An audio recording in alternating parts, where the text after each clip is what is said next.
আসসালামু আলাইকুম। আপনারা সবাই কেমন আছেন? আশা করি ভালো আছেন। আমিও ভালো আছি। আজকে আপনাদের সঙ্গে শেয়ার করব সোয়াবিন আলুর রেসিপি, যেটা কিন্তু একটু অন্যভাবে রান্না করেছি। এভাবে যদি একবার রান্না করেন ভাত কিংবা রুটির সঙ্গে, রাতে কিন্তু শীতের সন্ধ্যায় জমে যাবে যদি এভাবে রান্না করা হয়।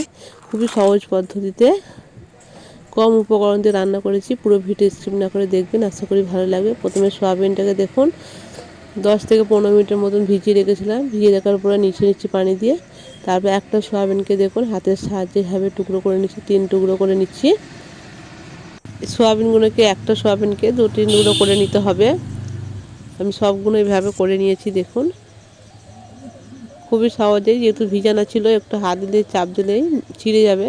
আর এখানে কী কী মশলা দিচ্ছি দেখুন: লবণ, ধনিয়া গুঁড়ো আর বেসন দিচ্ছি। চা চামচের, বড় চা চামচে 3 চামচের মতন বেসন দিয়েছি। আমি হাতে এমনি আন্দাজের মতন দিয়েছি। আর কিন্তু তারপর দিয়ে দিলাম সাদা তেল 3 থেকে 4 ফোঁটার মতন। তারপর লঙ্কা গুঁড়ো দিয়ে দিচ্ছি, জিরা গুঁড়ো দিয়ে দিলাম, সমস্ত উপকরণ দিয়ে দিলাম। দেখুন, দেওয়ার পরে ভালো করে হাতের সাহায্যে মাখিয়ে নিতে হবে, একটু চটকে চটকে, যাতে বেসনটা সোয়াবিনের মধ্যে পুরো একদম মিশে যায়, সেরকমভাবে মাখিয়ে রেখে দিয়েছি। এবার এখানে দেখুন উনুনে কড়া চাপিয়ে দিয়েছি। কড়ার তেলটা ভালো করে গরম হয়ে যাওয়ার পরে আলু দিয়ে দিচ্ছি। আলুটা দেখুন এইভাবে কেটে নিচ্ছি চৌকো চৌকো করে। লবণ আর হলুদ দিয়ে ভালো করে আলুটাকে ভেজে নিতে হবে আগে। খুবই অল্প সময়ের মধ্যে কিন্তু এই রান্নাটা হয়ে যাবে, কোনো রেস্টে রাখার দরকার নেই। দেখুন আলুটা কি সুন্দর ভাজা হয়ে গেছে। আলুটা তুলে নিয়েছি, তুলে নিব এইভাবে কালার করে ভেজে নিতে হবে। তারপর ওই তেলে দিয়ে দিচ্ছি মাখিয়ে রাখা সোয়াবিনটা মশলা দিয়ে।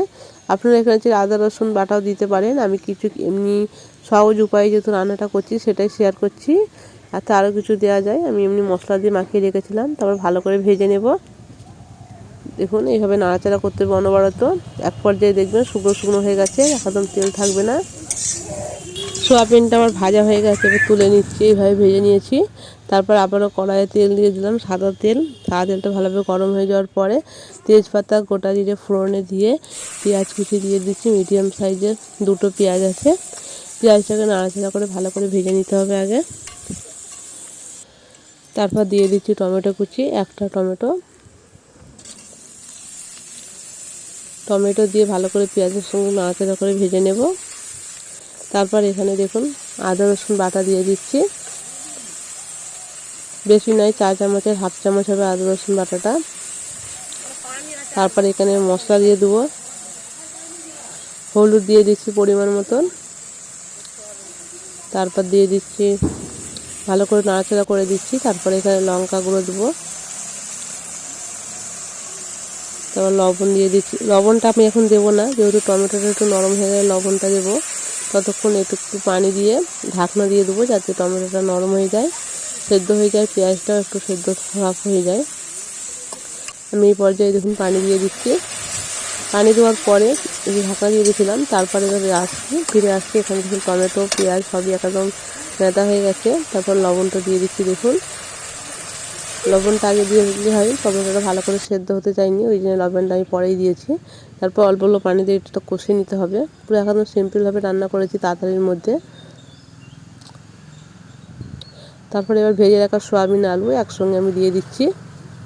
যেহেতু মশলা থেকে তেল ছেড়ে আসছে, এবার এটা কষিয়ে নিতে হবে ভালো করে। যতক্ষণ না তেল ছেড়ে আসে ততক্ষণ কষাতে থাকবো। এক পর্যায়ে কষাতে কষাতে দেখবেন তরকারিটা মজে আসছে। তারপর এখানে ধনিয়া গুঁড়ো আর জিরা গুঁড়ো একটু দিয়ে দিচ্ছি, অল্প করে, হাফ চামচ করে, চা চামচের। দিয়ে আবারও কষাতে থাকবো এইভাবে একবার সোয়াবিন রান্না করে দেখবেন, একদম দুর্দান্ত লাগে এবং কম সময়ের মধ্যে হয়েও যায়। তারপর এখানে আমি পানি দিয়ে দিচ্ছি। দেখুন নিচে লেগে যাচ্ছে, যেহেতু ভালো করে দিয়ে আবারও কষাতে থাকবো এইভাবে অল্প অল্প পানি দিয়ে। এখন দেখুন কষানো আমার হয়ে গেছে, নিচে আরও লেগে যাচ্ছে। এবার তেলও ছেড়ে দিয়েছে পুরো তরকারিটা। দেখুন মশলার সঙ্গে পুরো সোয়াবিন আলু পুরো মিশে গেছে। আমি এই পর্যায়ে গরম পানি দিয়ে দিচ্ছি সেদ্ধর জন্য আর তরকারি ঝোলের জন্য। এটা কিন্তু বেশি ঝোল করলে হবে না, গায়ে গায়ে থাকবে, তবেই খেতে বেশি ভালো লাগবে আর দারুণ টেস্ট লাগবে।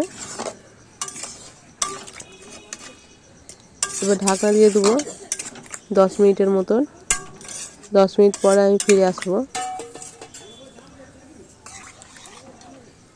ততক্ষণ এটা রান্না হতে থাক। আমি আর একটা ওদিকে একটা কড়া চাপিয়ে দিয়েছি। এখানে দেখুন আমি একটা ডিম দিয়ে দিয়েছি। ডিমটা আমি হালকা করে লবণ ছড়িয়ে, আমি কিন্তু এখানে তেল দিইনি, একটু কড়াতে যতটুকু তেল আছে তা দিয়ে আমি একটু ঝুরঝুরি করে ভেজে নেব। দেখুন ঝুরঝুরি করে ভাজা হয়ে গেছে। এটা এবার তুলে নেব। এইভাবে ঝুরঝুরি করে নিতে হবে একটা ডিম দিয়েই। আপনারা এখানে ডিমটা কম বেশি বাড়িয়ে কমে নিতে পারেন, আমার একটা ডিম হলেই যথেষ্ট। আর এখানে আমার সয়াবিন আলু সবই সেদ্ধ হয়ে গেছে, নিচে লেগে যাচ্ছে, এই জন্য নাড়াচাড়া করে এবার ডিমটা উপর দিয়ে ছড়িয়ে দিচ্ছি। ছড়িয়ে দিয়ে আবারও ভালো করে নাড়াচাড়া করে একটু গরম মশলা উপর দিয়ে ছড়িয়ে দেবো।